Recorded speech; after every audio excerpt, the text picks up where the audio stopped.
चलिए, तो cabinet mission जिसमें पैथिक लॉरेंस, शेफोर्ड क्रिप्स और एबी अलेक्जेंडर नवंबर 1946 में भारत आया। ठीक, अच्छा, और इन्होंने संविधान बनाने के लिए क्या बनाया? एक संविधान सभा बनाया, संविधान सभा बनाई, और संविधान सभा को ही हम इंग्लिश में कहते हैं कॉन्स्टिट्यूएंट असेंबली।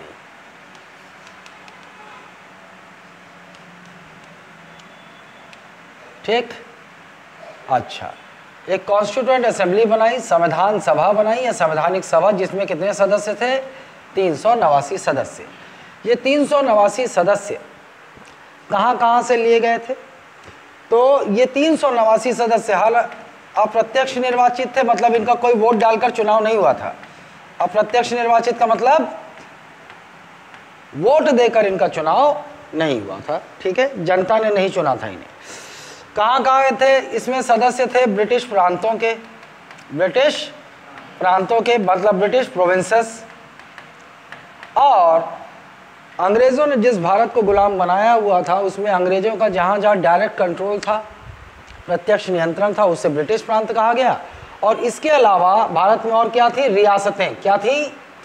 रियासतें के इंग्लिश में क्या बोलते हैं? Princely states. तो ब्रिटिश प्रांतों और रियासतों के प्रतिनिधि इसमें शामिल थे, जो कुल मिलाकर कितने थे? 389। ठीक, इन्होंने संविधान का कार्य कब शुरू किया? लगभग जनवरी 1947 के प्रारंभ में यहाँ से शुरू किया संविधान बनाना। अच्छा, अब भाई ये तो हमें पता है कि हम आज़ाद हो गए थे।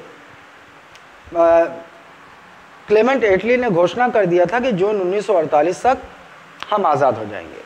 तो अंग्रेज़ों ने जाने से पहले ये घोषणा कर दिया कि हम कांग्रेस को यहाँ का सत्ता, यहाँ का एडमिनिस्ट्रेशन सौंप कर चले जाएंगे। तो अब क्या था कि आज़ादी से पहले, क्योंकि आज़ाद तो हम इसके बाद होंगे, है ना, आज़ाद तो इसके बाद होंगे, तो इसी 1946 में, इसी दौरान आज़ादी से पहले भारत में 1946 में ही एक अंतरिम सरकार बनाई गई, जिसे हम क्या कहते हैं इंग्लिश में? Interim government. ठीक, और इसके चेयरमैन थे कौन? उस समय के वॉइस रॉय लॉर्ड वेवेल,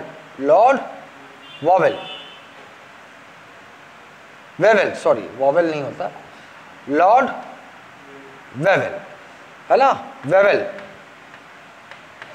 ये इसके अध्यक्ष थे। और इसके उपाध्यक्ष कौन थे? जवाहरलाल नेहरू, ये इसके उपाध्यक्ष थे। चेयरमैन कौन, मतलब प्रेसिडेंट कौन? लॉर्ड वेवेल, और उपाध्यक्ष कौन? जवाहरलाल नेहरू, ये अध्यक्ष बनाए गए। अंग्रेजों ने ऐसी व्यवस्था इसलिए की कि भारतीयों को बताया जा सके कि जो स्वतंत्र भारत होगा, जहाँ लोकतंत्र होगा, लोकतंत्र मतलब वहाँ सत्ता या शासन किसके द्वारा होगी? रूल कौन करेगा? गवर्नमेंट करेगी। कोई राजा महाराजा शासन नहीं चलाएगा, बल्कि एक सरकार चलाएगी, और सरकार जनता द्वारा चुनी हुई होगी। तो ऐसी अवस्था में फिर एक प्रधानमंत्री होगा, फिर मंत्री बनाए जाएंगे, ये शासन चलाएंगे। तो इन्होंने ट्रेन करने के लिए भारत की आज़ादी से पहले 1946 में एक अंतरिम सरकार का गठन किया, जिसके अध्यक्ष कौन थे? वेवेल, और उपाध्यक्ष कौन थे? जवाहरलाल नेहरू। इसी प्रकार और भी मंत्री बनाए गए, जैसे गृह मंत्री बनाए गए सरदार वल्लभ भाई पटेल, श्रम मंत्री बाबू जगजीवन राम, है ना, विधि मंत्री जोगेंद्र नाथ मंडल। इसी प्रकार से इसको डिटेल में पढ़ेंगे हम। तो मंत्री बनाए गए, जैसे आज की व्यवस्था देखते हो ना, वैसे ही, कि ट्रेन किया जा सके कि भारत में शासन, भारतीय सीख सके कि आज़ादी के बाद शासन कैसे करना है। ठीक है, इसका भी डिटेल पढ़ेंगे। अच्छा, अब उन्होंने काम करना शुरू किया जनवरी 1947 में, लेकिन हम तो आज़ाद हो गए ठीक थोड़े महीने बाद, 15 अगस्त 1947 में हम आज़ाद हो गए। ठीक भाई, संविधान का काम तो अभी शुरू ही हुआ था, और इसको बहुत लंबा समय लगने वाला था, बहुत लंबा समय। जनवरी 1947 के प्रारंभ से शुरू हुआ और 26 नवंबर 1949 और एक डेट 26 जनवरी 1950। संविधान के कुछ प्रावधान तैयार थे तो कुछ प्रावधान लागू कर दिए गए थे, लेकिन अभी पूरा संविधान तैयार नहीं था। पूर्ण रूप से हमारा संविधान, भारतीय संविधान कब तैयार होकर लागू हो गया? 26 जनवरी 1950, इस तारीख से लागू हो गया। लागू मतलब इनैक्ट हो गया, इनैक्ट हो गया। ठीक, ये हो गया। अब एक और बात, कितना समय लग गया संविधान को? 2 साल 11 महीने और 18 दिन लग गया, लगभग 3 साल लग गए भारत के संविधान को बनने में। लेकिन हम तो 15 अगस्त 1947 को ही आज़ाद हो गए, बनना शुरू हुआ 8 महीने बाद आज़ाद हो गए। लेकिन हमारा संविधान जब बन के तैयार होगा तभी तो देश में चुनाव करवाए जाएंगे, सरकार चुनी जाएगी, लेकिन अभी तो संविधान बन के तैयार नहीं हुआ। तो इसीलिए आज़ादी के बाद यहाँ बीच में स्वतंत्र भारत का पहला मंत्रिमंडल बनाया गया। स्वतंत्र भारत का पहला मंत्रिमंडल बनाया गया, स्वतंत्र भारत का पहला मंत्रिमंडल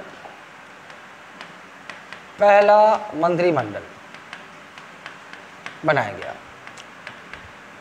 ठीक, अब ये जो मंत्रिमंडल बना, इसमें सीधे सीधे प्रधानमंत्री बनाए गए, गृह मंत्री बनाए गए, सब सारे मंत्री बनाए गए जैसे आज होते हैं, सीधे प्रधानमंत्री। तो देश स्वतंत्र भारत के पहले प्रधानमंत्री कौन बने? जवाहरलाल नेहरू, यही बने। गृह मंत्री आपके सरदार वल्लभ भाई पटेल, कृषि मंत्री डॉक्टर राजेंद्र प्रसाद, इसी प्रकार से सारे मंत्री बनाए गए। हम पढ़ेंगे इसको डिटेल में, अभी भूमिका में है। तो आपने देखा स्वतंत्र भारत की स्वतंत्रता से पहले क्या बनाया गया? अंतरिम सरकार, अंतरिम सरकार मतलब टेम्पररी गवर्नमेंट। और भारत की स्वतंत्रता के बाद स्वतंत्र भारत का पहला मंत्रिमंडल, हालांकि चुनाव अभी भी नहीं हुआ था। कब तक रहते भाई? आज़ाद हो चुके हैं, भारत में शासन तो रहना चाहिए ना, इसलिए स्वतंत्र भारत का पहला मंत्रिमंडल बनाया गया बिना लोकसभा चुनाव। क्लियर है? अच्छा, हमारा संविधान बन के कब तैयार हुआ? 26 जनवरी। लागू कब हुआ? 26 जनवरी 1950 इनैक्ट हो गया। मतलब अब हमारा संविधान बन के तैयार है।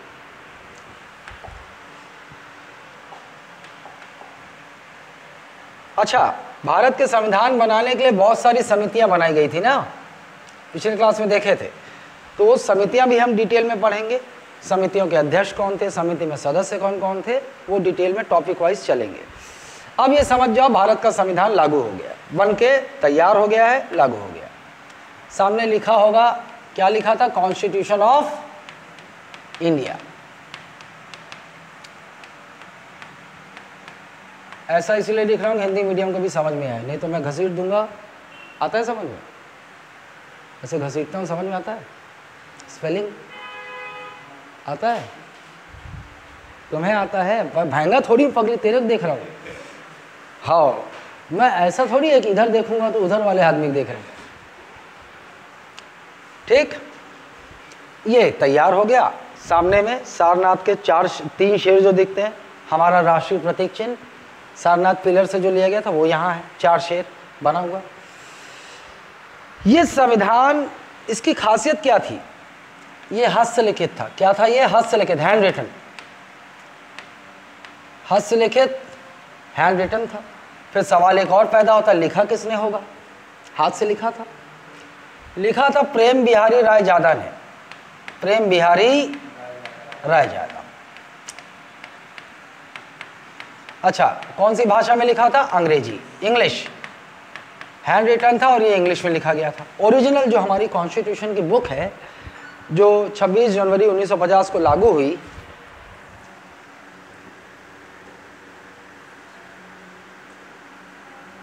है ना, समझ गए?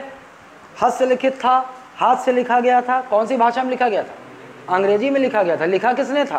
प्रेम बिहारी राय जादा। ठीक, ओके। अब हम संविधान के अंदर चलते हैं कि संविधान की किताब खोलेगी तो दिखेगी कैसे। पलट देते हैं।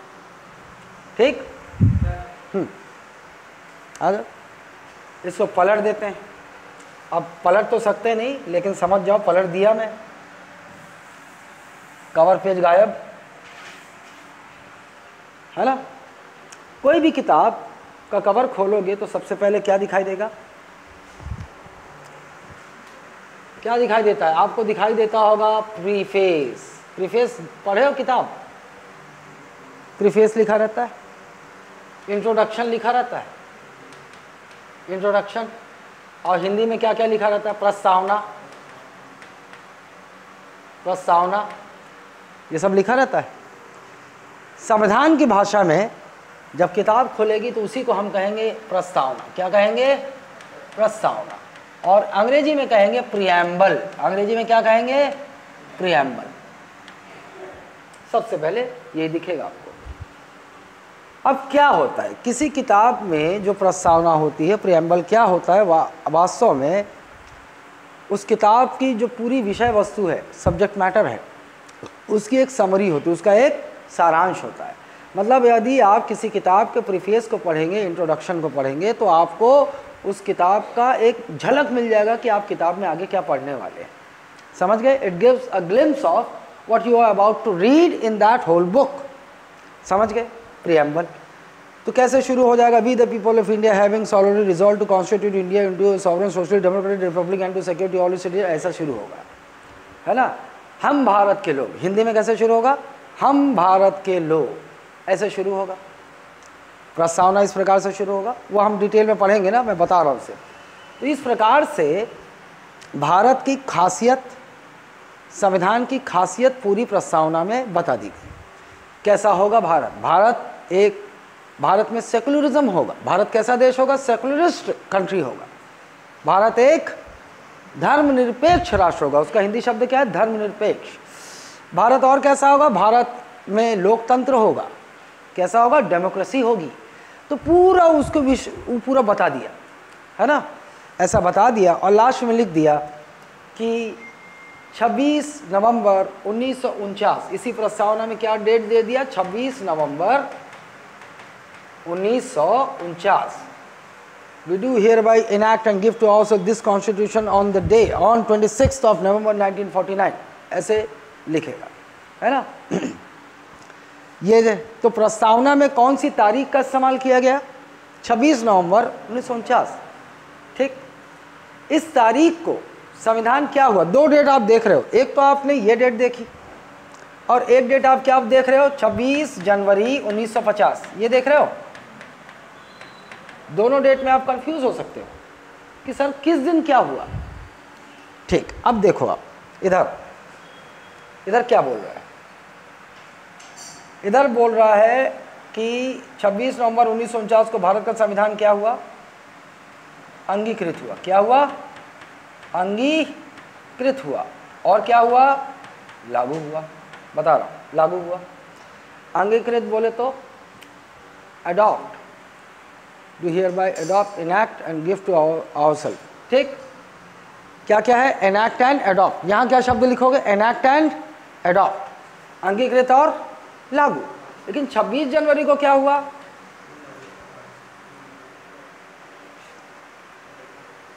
एनफोर्स हुआ। एनफोर्स हुआ, क्या हुआ, एनफोर्स हुआ। एनफोर्स हुआ, पूर्ण रूपेण लागू बोल सकते हो आप, या फिर आप ऐसा बोल सकते हो कि इस तारीख को हमारा संविधान क्या हुआ, अधिनियमित हो गया, अधिनियमित हो गया। ठीक, ऐसी बारीकियां कुछ कुछ हम देखेंगे जब विशेष आएगा। अच्छा, अब प्रिएम्बल खत्म हो गया, इंट्रोडक्शन दे दिया, प्रिएम्बल खत्म हो गया। अब हमारे इस किताब में और क्या दिखेगा,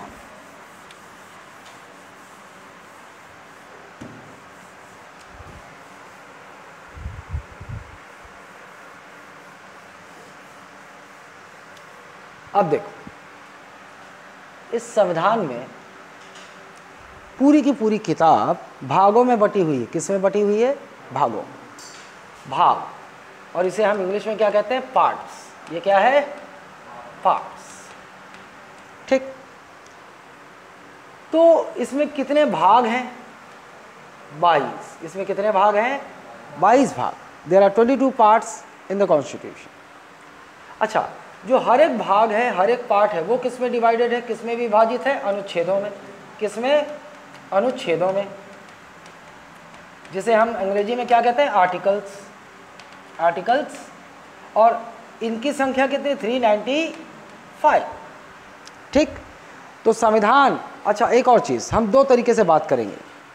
मैं बोलूँगा मूल संविधान यानी कि ओरिजिनल कॉन्स्टिट्यूशन, और मैं बोलूँगा वर्तमान यानी कि प्रेजेंट में क्या पोजीशन है, क्या सिचुएशन है।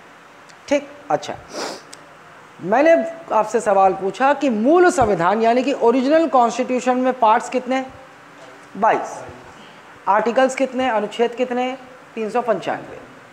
ठीक है, इसी मूल संविधान में अब भाई किताब बनाने वाले बना रहे थे, कंपाइल कर रहे थे। कुछ हमने अमेरिका से लिया, कुछ जापान से लिया, कुछ जो है जर्मनी से लिया, ऐसे ऑस्ट्रेलिया से लिया। तो बहुत सारे देशों के संविधान की जो खासियतें थी उसे लेकर हमने कंपाइल किया भारतीय संविधान। तो अब फिर भी कुछ बच गया, लिखने वालों को बाद में समझ में आ रहे यार ये भी डालना था। तो जो चीज़ें भाग में और अनुच्छेदों में नहीं आ सकी, फिर उन्होंने क्या किया? एक अनुसूची बनाई। क्या बनाई? अनुसूची। इसे हम इंग्लिश में कहते हैं स्केड्यूल। इसे क्या कहते हैं हम? स्केड्यूल, है ना। तो मूल संविधान में स्केड्यूल कितने थे? 8। कितने थे? 8। सीधा सीधा सवाल। ठीक, मूल संविधान में भाग कितने? 12। मूल संविधान में अनुच्छेद कितने? 395। मूल संविधान में अनुसूचियां या स्केड्यूल कितने? 8।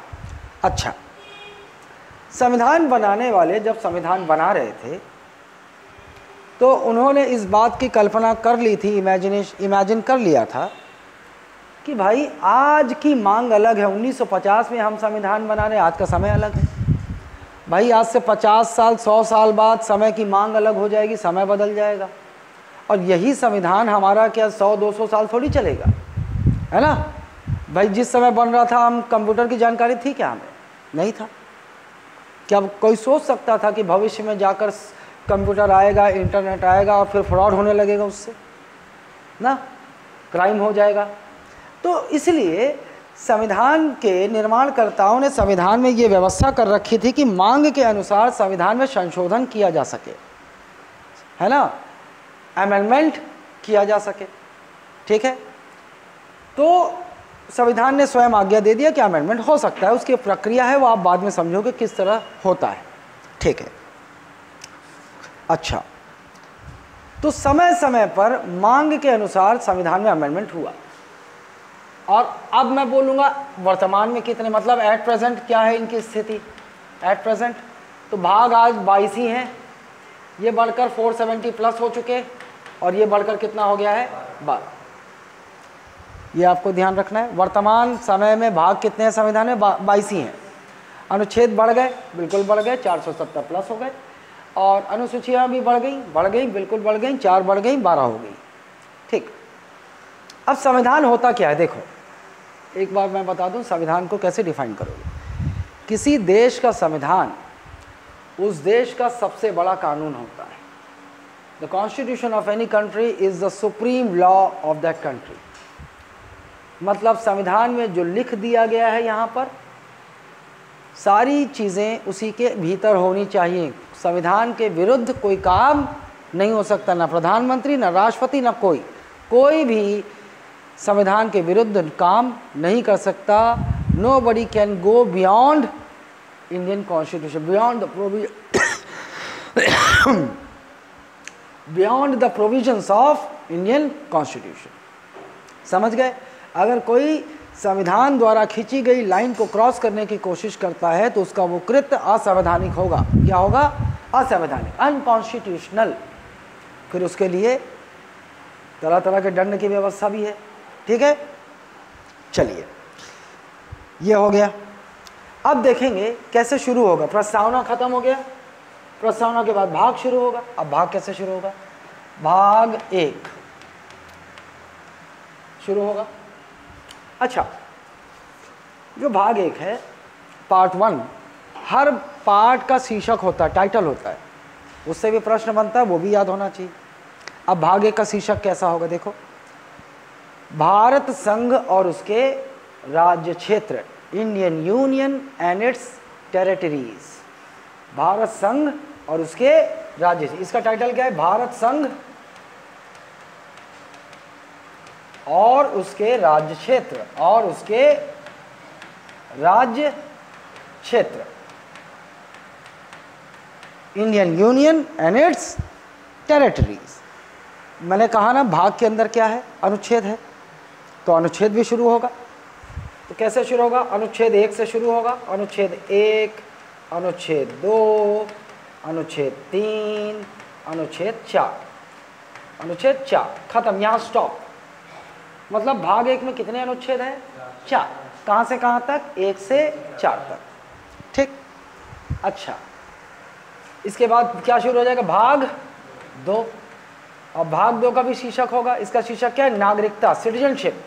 नागरिकता, सिटीजनशिप, ऐसे शुरू होगा। अब भाग 1 थोड़ा सा आइडिया दे देता हूँ। अनुच्छेद 1, हमें अनुच्छेद भी पढ़ना होगा, जितना मैं बोलूँगा उतना ही पढ़ना है, एक्स्ट्रा दिमाग नहीं लगाना। अनुच्छेद 1, अब सुनो ये क्या कहता है। India that is Bharat, India that is Bharat shall be a union of states and UTs. Bharat, India जो कि भारत है, राज्यों एवं संघ शासित प्रदेशों का एक संघ होगा। घोषणा कर दिया कि भारत कैसा होगा? एक संघ होगा, एक यूनियन होगा, है ना। मतलब भारत किससे मिलकर बना है? राज्यों और संघ शासित प्रदेशों से। ठीक है। और ये जो संघ है, ये संघ जो है, आप लोगों ने संयुक्त राज्य अमेरिका भी सुना है और आपने भारतीय संघ भी सुना है। दोनों एक जैसा लगता है लेकिन दोनों में अंतर है। जैसे यूएस फेडरल, यूएस को क्या बोलते हैं? US is a federal country, है ना। दोनों का अर्थ लगभग सेम है, फेडरल और यूनियन अर्थ से लगभग सेम है, संघ, है ना। अच्छा, जो अमेरिका है, संयुक्त राज्य अमेरिका, संयुक्त राज्य अमेरिका, यूएसए ना, यूएसए, यूएसए के अंदर ऐसे ऐसे कितने देश शामिल हैं? 50। ऐसे ऐसे कितने देश शामिल हैं? 50। ये 50 देश हैं।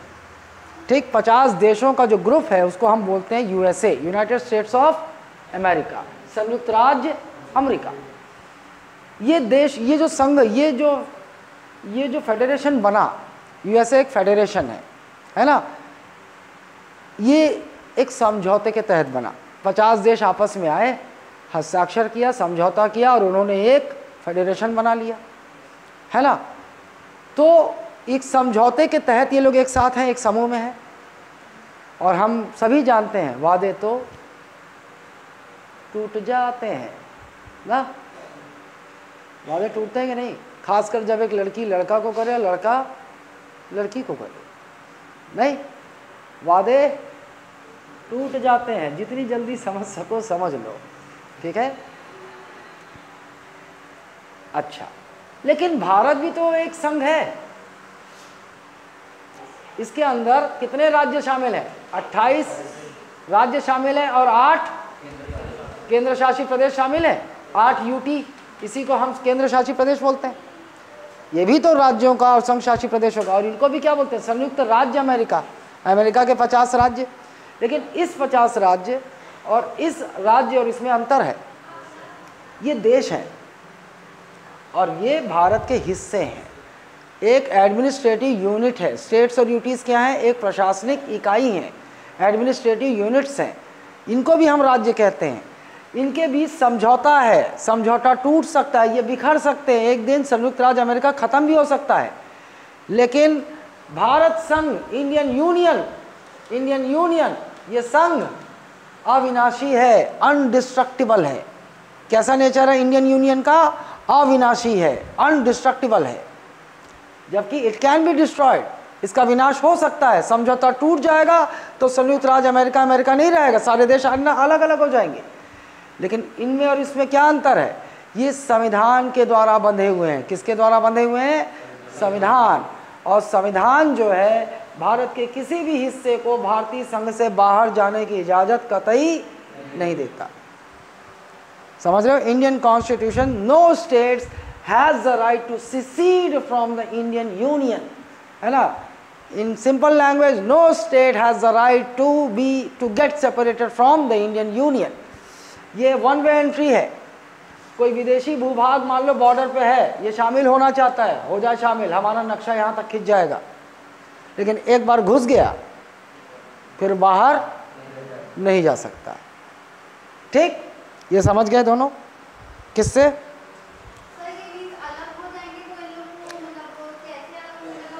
समझौता तोड़ देंगे। मैं नहीं रहूँगा संयुक्त राज्य अमेरिका में, मैं अलग रहूँगा, मैं स्वतंत्र राष्ट्र हूँ। ठीक, लेकिन हमारे यहाँ जम्मू कश्मीर नहीं बोल सकता मैं स्वतंत्र राज्य हूँ, वो चाहे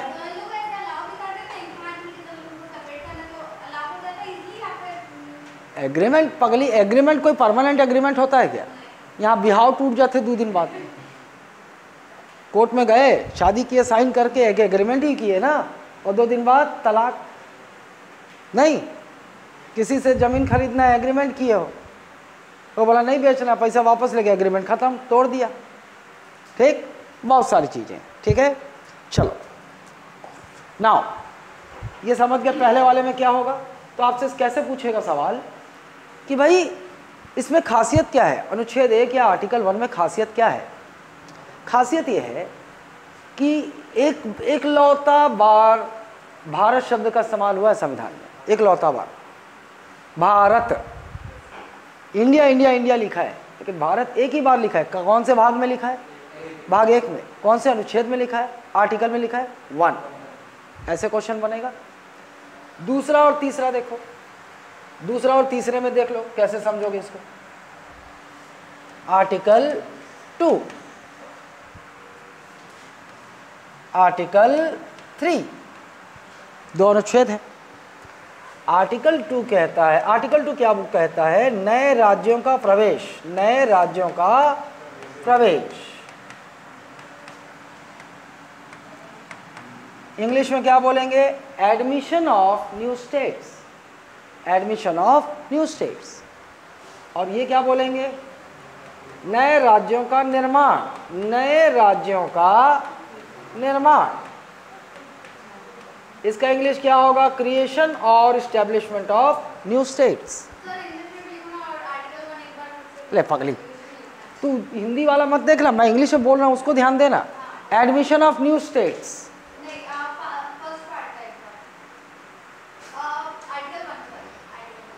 India that is Bharat shall be a union of, वो तुम नोट्स में रहेगा पगली, तुम लोग को ऐसे लिखाते रहोगे तो क्लास खींचेगा।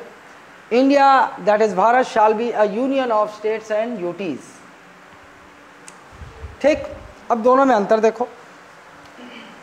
नए राज्यों का प्रवेश मतलब भारत संघ में किसी एक नए क्षेत्र का प्रवेश है ना। मतलब अनुच्छेद 2 ये इजाज़त देता है कि जो हिस्से विदेशी भूभाग जो भारत के अंग नहीं, उनका प्रवेश भारतीय संघ में हो सकता है और वो भारत के एक राज्य बनाए जा सकते हैं। भाई संविधान ने जो कह दिया वही होगा, उससे बाहर नहीं हो सकता। संविधान अनुच्छेद 2 के माध्यम से स्वयं कह रहा है कि कोई विदेशी भूभाग जो भारत का अंग नहीं है उसे भारतीय संघ में शामिल किया जा सकता है और वो भारत का एक राज्य बन सकता है। समझ गए 2 में, है ना। A foreign territory can be included in the Indian union and can be granted a status of statehood. ठीक, भाग 3 में देखो, ये बोल रहा है भारत के अंदर, ये क्या बोल रहा है? जैसे इसको ऐसे समझो, ये भारत है ना, और ये भारत से लगा हुआ कोई क्षेत्र है, विदेशी भूभाग, भारत का अंग नहीं है। इसका उदाहरण क्या लेंगे? ये क्षेत्र क्या है? सिक्किम। ये क्या है? सिक्किम।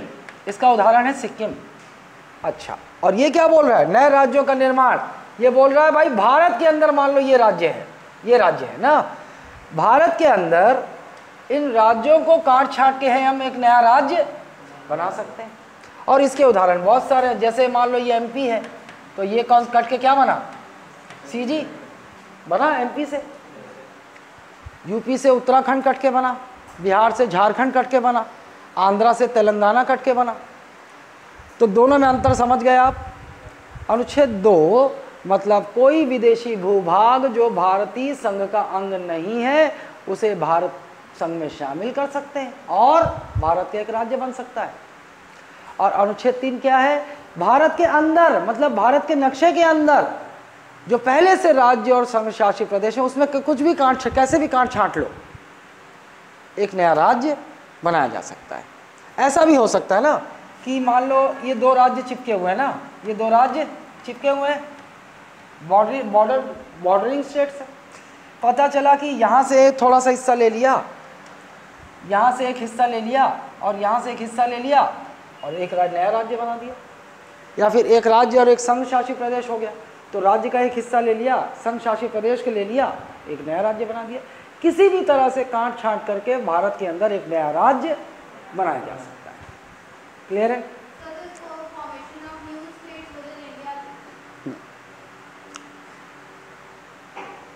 ठीक, समझ गए 2 और 3। इसी तरह हमारी कहानी आगे बढ़ेगी। ठीक है, अब आगे आते हैं अनुच्छेद 4। तो इसमें भी कुछ है, अभी नहीं समझोगे आप इसको, आगे जब मैं भाग 1 शुरू करूंगा तब क ख ग घ से जाओगे। अब क्या शुरू हो गया, भाग 2 नागरिकता। इसका शीर्षक क्या है, नागरिकता, सिटीजनशिप। अब अनुच्छेद 4 से ये खत्म हुआ था, तो किससे शुरू होगा ये, अनुच्छेद 5 से खत शुरू होगा और अनुच्छेद 11 तक जाएगा। तो आपसे पूछ सकता है भैया भाग 2 में कहाँ से कहाँ तक अनुच्छेद है, 5 से लेकर 11 तक। ठीक है, मतलब भाग 2 में भारतीय नागरिकता संबंधी जितने प्रावधान होंगे उसके प्रावधान आप पढ़ेंगे भाग 2 में, नागरिकता में, सिटीजनशिप में। ऐसे ही सुन लो मुँह से, बस डिटेल हम देखेंगे। जैसे अनुच्छेद 5 क्या कहता है, संविधान के प्रारंभ पर नागरिकता।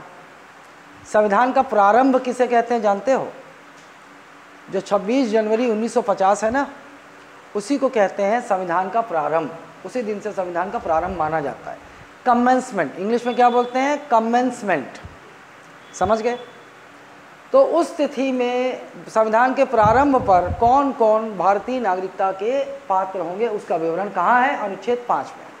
ठीक, थोड़ी सी कहानी आगे बढ़ती है, अनुच्छेद 6 में जाते हैं। अनुच्छेद 6 में जाते हैं तो आप लोगों को पता है कि भारत जब आज़ाद हुआ तो भारत पाकिस्तान पार्टीशन भी हुआ, विभाजन भी हुआ, है ना। तो पाकिस्तान क्षेत्र से देखो सबको ये छूट दी गई थी कि फलाना तारीख तक भैया पाकिस्तान में जो रह रहे हैं वो चाहें तो भारत आ जाएं, आप भारत में रहेंगे, और भारत के जो लोग हैं जो पाकिस्तान जाना चाहते हैं आप चले जाएं, ऐसा छूट दिया गया था। तो पाकिस्तान से भर भर के ट्रेन उधर से लोग भारत के लिए आना शुरू हुए, है ना। तो पाकिस्तान से भारत प्रव्रजन करने वालों को नागरिकता। अनुच्छेद 6 में क्या बोला कि पाकिस्तान क्षेत्र से जो जो भारत फलाना तारीख तक भारत आ जाएंगे उनको भारत की नागरिकता दी जाएगी, फलाना तारीख तक। वो तारीख और उतना इम्पोर्टेंट आपके लिए नहीं है। अनुच्छेद 6 में बोल दिया। अनुच्छेद 7 क्या बोला, भाई यहाँ के लोग, कुछ लोग भी अपना भी पोटली ओटली बांध के बैलगाड़ी में सब निकल पड़े, वहाँ गए, लेकिन वहाँ लोगों ने उनको एक्सेप्ट नहीं किया, मार काट मच गया। इसी पे तो गदर बनाए क्या है ना। यहाँ से ट्रेन पाकिस्तान के लिए निकला, काट छांट दिए गए सब, मतलब पाकिस्तान से ट्रेन इधर आई तो काट छांट दिए गए, फिर इधर से ट्रेन भर के उधर गई, वो भी काट छांट दिए गए। तो गदर एक प्रेम कथा बन गई। उस मतलब मैसेकर में भी एक प्रेम कथा बन गया। ठीक, तो यहाँ से जो पाकिस्तान गए वो बोला कि फलाना तारीख तक अगर वहाँ से लौट कर आ गए तो उनको भी नागरिकता मिलेगी। कहाँ बोला, 7 में बोला, है ना। 6 क्या है, पाकिस्तान से भारत आए लोगों को नागरिकता, पाकिस्तान गए और वापस लौट कर आए लोगों को नागरिकता कहाँ है, 7 में। ठीक, 8 में क्या है, 8 में है क्या है, भारतीय मूल के व्यक्तियों को नागरिकता, भारतीय मूल के व्यक्तियों को नागरिकता। आप लोगों ने PIO सुना है? PIO, person of Indian origin, है ना? PIO, person of Indian origin, भारतीय मूल के व्यक्ति। 8 में बोला है भारतीय मूल के व्यक्तियों को नागरिकता, मतलब भारतीय मूल के व्यक्तियों को भी नागरिकता दी जा सकती है। भारतीय मूल कैसे समझोगे? मूल मतलब जड़, जिनकी जड़ें भारत से हैं। अब उसको डिफाइन कैसे करेंगे, किसे भारतीय मूल के व्यक्ति कहेंगे? जो अविभाजित भारत में, मतलब पार्टीशन से पहले वाले भारत में पैदा हुआ हो खुद, या फिर माता पिता में से कोई एक पैदा हुआ हो अनडिवाइडेड इंडिया में, या फिर दादा दादी नाना नानी में से कोई एक पैदा हुआ हो, है ना? भारतीय मूल के व्यक्ति कह क्यों रहे? क्यों उसे भारतीय नागरिक क्यों नहीं कह रहे? क्योंकि उसकी जड़ तो भारत की है, लेकिन वो किसी और देश में रहता है, किसी और देश का नागरिक बन चुका है, इसीलिए उनको क्या कहते हैं हम? भारतीय मूल का व्यक्ति, person of Indian origin who has his roots from undivided India but right now he is a citizen of another country, जिसकी जड़ें तो भारत की हैं, अविभाजित भारत की हैं, लेकिन वो अभी वर्तमान में किसी और देश का नागरिक है। समझ गए? भारतीय मूल का व्यक्ति। तो अनुच्छेद 8 में क्या प्रावधान किया गया? उनको लिए भारतीय नागरिकता प्रावधान किया गया। ऐसा क्यों किया गया मैं बताऊं? ये अंग्रेज़ क्या करते थे ना, एकदम पकड़ पकड़ के, भाई अंग्रेज़ों ने सिर्फ भारत को गुलाम नहीं बनाया था, लगभग 54 देशों पर राज किया उन लोगों ने। तो जहाँ भी उनका कामकाज चलता था, यहाँ से लेबर उठाते थे और ले जाके वहाँ पटक देते थे। अफ्रीका में पटक दी, ले नहीं जावे तो धड़ाधड़ देवा थे बत्ती, तो ज़बरदस्ती पकड़ के ले गए अफ्रीका में ले गए। 10-10, 12-12 साल ओमन वहाँ काम कर रहे थे और भुला गए। हमारे समारू भारत से पकड़ के ले गई और भुला गए। साले कहा थे बोले साले मोला अफ्रीका में छोड़ दे हो, गोरिल्ला आसन है ना, आदमी भी गोरिल्ला सन है, ठीक? वहाँ रह रहा बेचारा, भूल गए या वहीं बस गया, या फिर दूसरी कहानी भी है, उसको वही कोई गोरिल्ला पसंद आ गई, वहीं सेटल हो गया। मतलब कहाँ चो नहीं जाऊँ, यहीं मेरे सेटल हूँ, अफ्रीका सेटल हो गया, है ना? उसके बच्चे पैदा हुए तो भारतीय कोई दिखता ही नहीं था, नहीं, माँ का असर चला गया, वो वहाँ सेटल हो गया। तो भाई ये लोग अपनी मर्जी से थोड़ी गए, अंग्रेज लेके गए ना। तो अगर कभी भारत की आज़ादी के बाद ये भारत की नागरिकता चाहे तो उनको भी नागरिकता दी जा सके, इसलिए किया गया, ठीक? 9 में क्या है?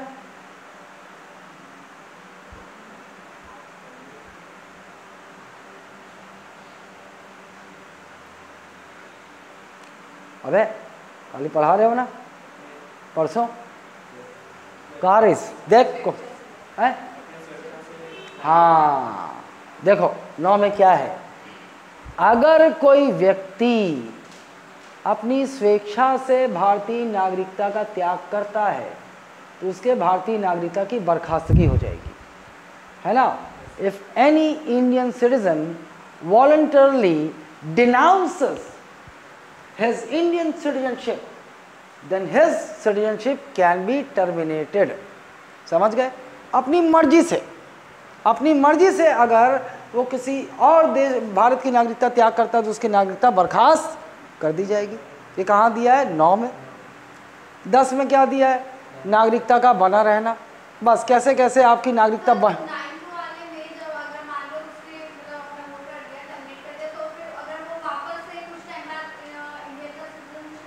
नहीं मिलेगा, नहीं देंगे साले को। ये तो घास फूस है क्या साला, एक बार छोड़ता है एक बार लेता है ना, खत्म। नागरिकता के अधिकार का बना रहना 10 में है। मतलब कैसे आपको नागरिकता मिल गई, इसका मतलब ये नहीं है कि आप कुछ भी कर सकते हो। आपकी नागरिकता किस कंडीशन में बनी रहेगी, कैसे छीनी जा सकती है, ये कहाँ बताया? 10 में बताया। कैसे बनी रहेगी ये बता दिया 10 में। 11 में क्या बताया? 11 में बोला कि भाई पूरा इस संविधान में नागरिकता के लिए विशेष पूरा डिटेल्ड प्रोविज़न नहीं है। तो 11 में संविधान ने कहा कि भारत में नागरिकता संबंधी कानून को बनाने का और लागू करने का काम किसका है? संसद। संसद नागरिक समय समय पर नागरिकता संबंधी कानून बना सकते।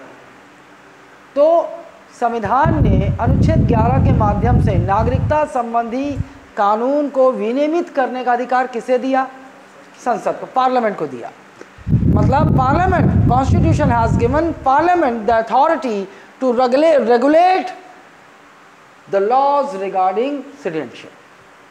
समझ गए? संसद। ठीक, ये हो गया। इस तरह से भाग 2 चलेगा। आगे बढ़ेंगे तो क्या आएगा? भाग 3 आएगा।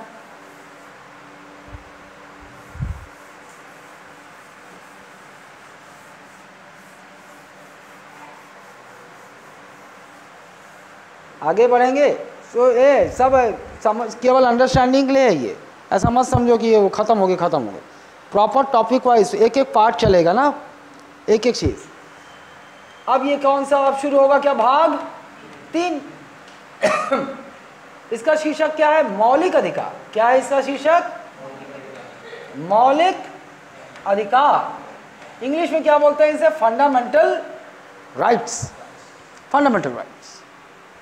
ठीक। अनुच्छेद 11 में खत्म हुआ था ना भाग 2, तो कहां शुरू होगा ये? अनुच्छेद 12 से शुरू होगा। कहां तक जाएगा? अनुच्छेद 35 तक जाएगा। अनुच्छेद 35 तक जाएगा। क्या है मौलिक अधिकार? क्या है फंडामेंटल राइट? क्या है ना? देखो, अधिकार, राइट्स, कौन स्पेलिंग क्या है राइट्स का? हाँ ठीक है, मैं बोला WRIGST ना बोलो, ये अधिकार वाला राइट है ना, RIGST, राइट्स। अधिकार बहुत जरूरी है ना? मनुष्य के भौतिक एवं मानसिक विकास के लिए अधिकार का होना बहुत ज़रूरी है। Rights are very important for humans physical and mental growth. अगर किसी के अधिकार नहीं होंगे, कोई भी अधिकार ही नहीं होंगे, तो ना तो उसका मानसिक विकास हो पाएगा, ना ही शारीरिक विकास हो पाएगा। ठीक। लेकिन हमारा संविधान क्या केवल अधिकार की बात कर रहा है? नहीं, हमारा संविधान मौलिक अधिकार की बात कर रहा है। मौलिक अधिकार, मूल अधिकार, इसी को क्या बोलते हैं? मूल अधिकार या मौलिक अधिकार, बात एक ही। Fundamental rights. What kind of rights? Fundamental rights, the rights which are fundamental in nature. कैसे समझेंगे? देखिए, संविधान हमें भाग 3 के माध्यम से कुछ ऐसे अधिकार देता है जो केवल मनुष्य रूप में जन्म लेने मात्र से न सिर्फ भारतीय नागरिक बल्कि विदेशी नागरिकों को भी प्राप्त हो जाता है। मतलब हमने इंसान के रूप में जन्म लिया, ऑटोमेटिकली भारत का संविधान भाग 3 के माध्यम से हमें कुछ अधिकार दे देता है ना? है ना? Fundamental rights are those rights which are provided by Part 3 of Indian Constitution by virtue of just born as a human। समझ गए? इंग्लिश मीडियम में कौन कौन है रे? आ रहा है समझ में? समझ गए? केवल अगर चाहे भले हम भारत में पैदा हुए हों चाहे अमेरिका में पैदा हों, एक खास बात, अगर मैं कहूं कि भारतीय संविधान का भाग 3 केवल भारतीय नागरिकों को मौलिक अधिकार देता है, तो क्या मैं सही हूं? नहीं, जो विदेशी नागरिक होते हैं उनको भी मौलिक अधिकार देता है। लेकिन इसका मतलब ये नहीं है कि साला वो समारू वर्मा अमेरिका में बैठा है एंजेलिना जोली का हस्बैंड बन के, और यहाँ पटवारी का वैकेंसी निकला तो महू पटवारी बनूँ, फॉर्म भरा। तो निश्चित तौर पर संविधान ने भाग 3 के माध्यम से मौलिक अधिकार न सिर्फ भारतीय नागरिकों को, इंडियन सिटीजन्स को, बल्कि फॉरेन सिटीजन्स को भी दिया। लेकिन सारे के सारे मौलिक अधिकार विदेशी नागरिकों को प्राप्त नहीं है ना? कुछ कुछ मौलिक अधिकार केवल और केवल भारतीय नागरिकों के लिए है ना? राज्य सरकार सेंट्रल गवर्नमेंट नौकरी निकालती है तो वो भारतीय नागरिकों के लिए निकालती है, ना कि विदेशी नौकरी। तो स्पष्ट लिखा हुआ है। तो समारोह यहाँ भारतीय नागरिक था, गया एंजेलिना जोली से शादी ब्याह कर लिया, ब्याह करके वहीं सेटल हो गया, साला अमेरिका का नागरिक बन गया। पटवारी का वैकेंसी निकलता है तो बोलता मेरा 2 ही सपना था, एक जोली और एक पटवारी। जोली तो मिल गई, अब पटवारी बनूंगा। फॉर्म भरने की कोशिश किया, फॉर्म रिजेक्ट हो गया। बोला साला मेरा मौलिक अधिकार है, कैसे मना कर दिए। तो कोर्ट पहुंच गया वो। कोर्ट बोला बेटा सुन, इसमें लिखा हुआ है ये मौलिक अधिकार केवल भारतीय नागरिकों के लिए। तो संविधान ने लिख दिया, बात खत्म। ते अमेरिकी नागरिक हंस तो लाभ नहीं मिले। हाँ, तो वहाँ के नागरिक छोड़, भारत के नागरिकता ले। जब भारत के नागरिक हो जावे तब पटवारी के फॉर्म भर सकते। समझ गए? ये होते हैं मौलिक अधिकार। ठीक। और इसी संविधान ने हमें 6 प्रकार के मौलिक अधिकार दिए हैं। कितने प्रकार के? 6 प्रकार के। जैसे वो भी हम पढ़ेंगे, जैसे क्रमबद्ध तरीके से पढ़ेंगे। जैसे सबसे पहला समानता का अधिकार, राइट टू इक्वालिटी, है ना। दूसरा क्या है? स्वतंत्रता का अधिकार, फ्रीडम ऑफ स्पीच। ठीक है, राइट टू फ्रीडम, ये हो गया। तीसरा वाला क्या है? शोषण के विरुद्ध अधिकार। तीसरा वाला क्या है? शोषण के विरुद्ध अधिकार, राइट अगेंस्ट एक्सप्लॉयटेशन। शोषण का अधिकार नहीं है, शोषण के विरुद्ध अधिकार है। ऐसा मत बोल देना शोषण का अधिकार है मेरे। शोषण का अधिकार, राइट अगेंस्ट एक्सप्लॉयटेशन। ठीक। उसके बाद क्या है? धार्मिक स्वतंत्रता का अधिकार, फ्रीडम ऑफ रिलीजन। उसके बाद क्या है? शैक्षणिक व सांस्कृतिक अधिकार, अल्पसंख्यकों के शैक्षणिक व सांस्कृतिक अधिकार, right of cultural and educational rights to minorities. Right है ना, समझ गए? Cultural and educational rights to minorities. और लास्ट में क्या है? संवैधानिक उपचारों का अधिकार, राइट टू कॉन्स्टिट्यूशनल रेमेडीज। समझ रहे हो?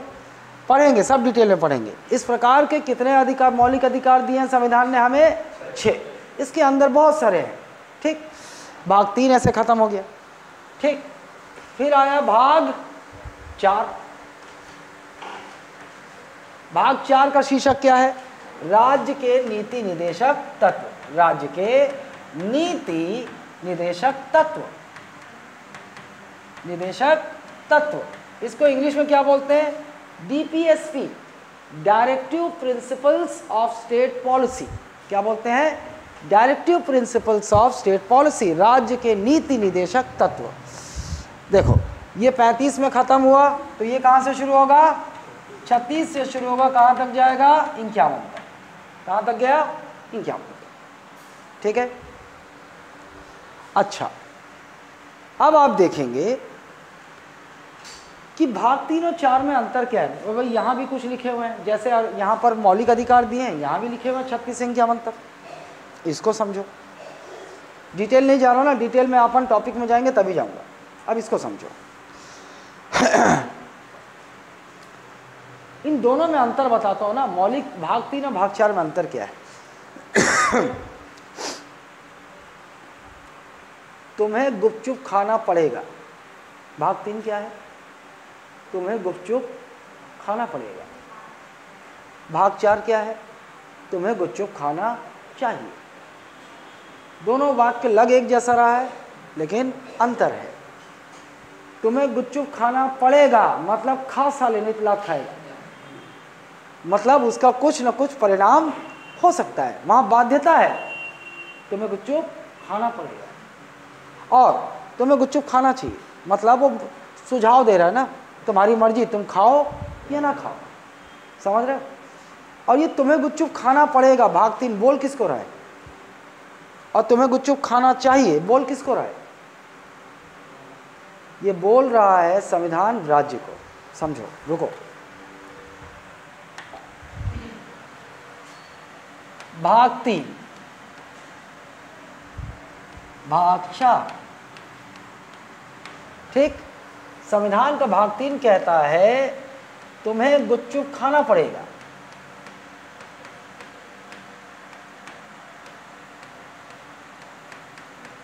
खाना पड़ेगा। और भाग 4 समझ लो क्या कह रहा है। अरे संविधान में लिखा नहीं है, समझा रहा हूं तुम लोगों को। सालों कहाँ गुपचुप खाना पड़ेगा लिखा है क्या? तुम्हें गुपचुप खाना चाहिए, तुम्हें गुपचुप खाना चाहिए, खाना चाहिए। इन दोनों वाक्यों में अंतर यह है कि ये बाध्यता, कंपल्शन क्रिएट कर रहा है ना। Otherwise there may be consequences, परिणाम हो सकते हैं, है ना। और यहां क्या बोल रहा है? सुझाव, सजेशन, इट्स लाइक सजेशन। लेकिन संविधान भाग 3 और भाग 4 के माध्यम से ये दोनों बोल किसके लिए रहा है? स्टेट के लिए बोल रहा है। किसके लिए बोल रहा है? स्टेट, राज्य को बोल रहा है। किसको बोल रहा है? राज्य। लेकिन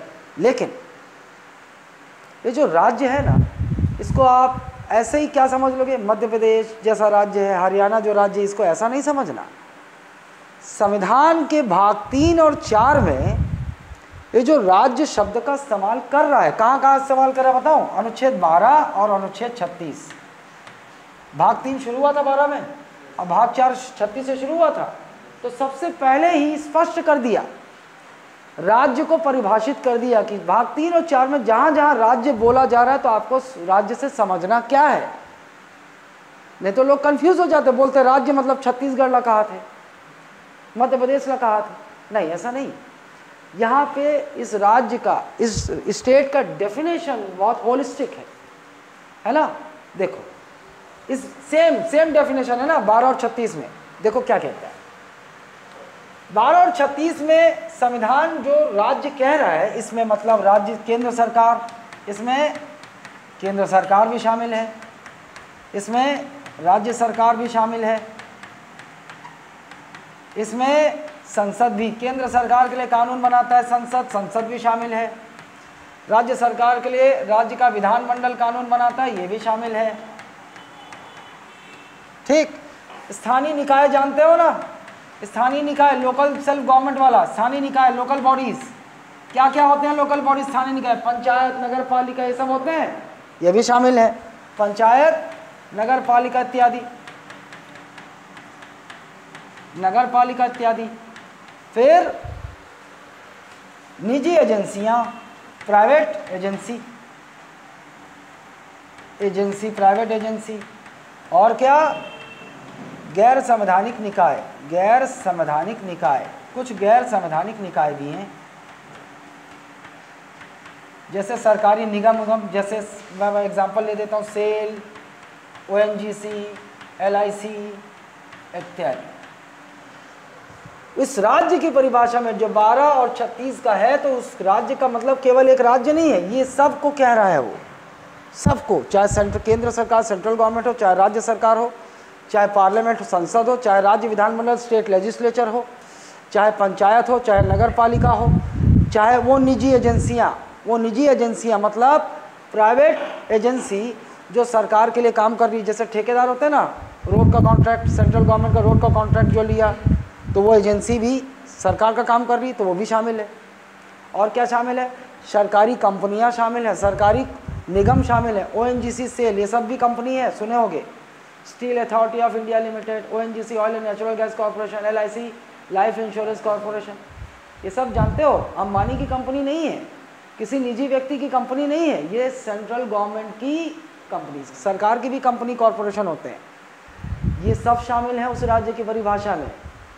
अब ऐसा क्यों किया? देखो, जब भाग 3 बोल रहे हैं तुम्हें गुपचुप खाना पड़ेगा, मतलब भाग 3 में जो मौलिक अधिकार दिया गया है, ये इस राज्य को क्या बोल रहा है संविधान? तुम्हें मानना पड़ेगा, मतलब नागरिकों को मौलिक अधिकार तुम छीन नहीं सकते। तुम्हें गुपचुप खाना पड़ेगा, मतलब तुम्हें नागरिकों का मौलिक अधिकार देना ही होगा, तुम्हें छीनने का अधिकार नहीं है।